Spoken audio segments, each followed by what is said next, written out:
qui s'est passé ce soir sur cette demi-finale?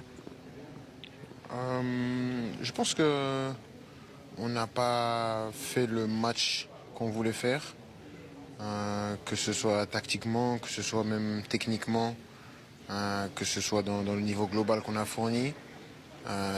Et quand tu fais pas ce que tu es censé faire dans une demi-finale de Coupe du Monde, tu gagnes pas.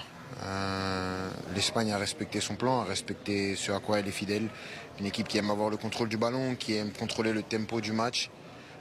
Notre objectif, c'était de venir les chercher haut pour pas installer ce faux rythme, parce que dans le contrôle du jeu, ils sont meilleurs que nous. Et on n'a pas réussi à faire ça, et je pense qu'il y a eu trop d'approximations techniques, et on n'a pas su leur faire mal quand on devait leur faire mal. On était face à une équipe qui rassemblait absolument tous les ingrédients pour aller chercher la 3e étoile, c'est-à-dire du talent, énormément de talent, du mental, de la cohésion. Et on est un peu sonnés, on est tous un peu sonnés, on est tous un peu sous le choc de ce qui s'est passé. Et on aimerait comprendre comment on est passé d'un feu d'artifice offensif, d'un festival offensif, à pas grand-chose ce soir. Il y a eu 10 tirs certes, mais 2 seulement en première période. Donc tout s'est passé un petit peu trop tard, une réaction un peu trop tardive. Et je ne sais pas si vous avez une explication à nous donner ou pas. Non, c'est dans la continuité de la première réponse que j'ai donnée.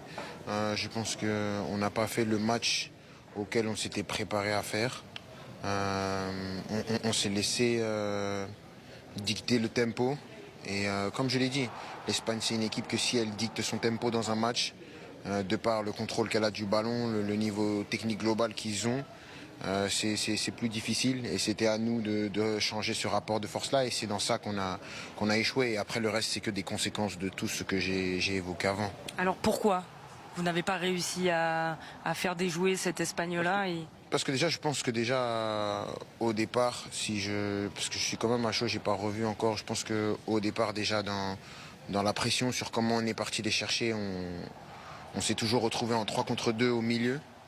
Et contre l'Espagne, c'est déjà compliqué, parce qu'au final, Fabian et Rodri avaient beaucoup de temps pour jouer. Quand on sortait sur les centraux, quand il y a eu un manque de communication sur le pressing, où je pense que contre une équipe comme l'Espagne, il fallait jouer 1 pour 1, les obliger à courir avec nous.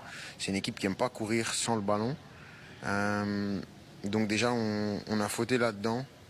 Et après, même quand on récupérait les ballons sur des récup qu'on a fait un peu, des récup hautes, je pense qu'on... Techniquement, les premières passes, les premières touches, elles n'étaient pas dignes d'une demi-finale de Coupe du Monde. Et après, quand vous rassemblez ça bout à bout, ça donne voilà, une défaite. Et je pense que c'est une grande déception, bien sûr. Mais je pense que si on est objectif, on n'a pas mis tous les ingrédients pour aller en finale aujourd'hui. Très bonne analyse tactique du capitaine. Dernière question, qu'est-ce que Kylian Mbappé ressent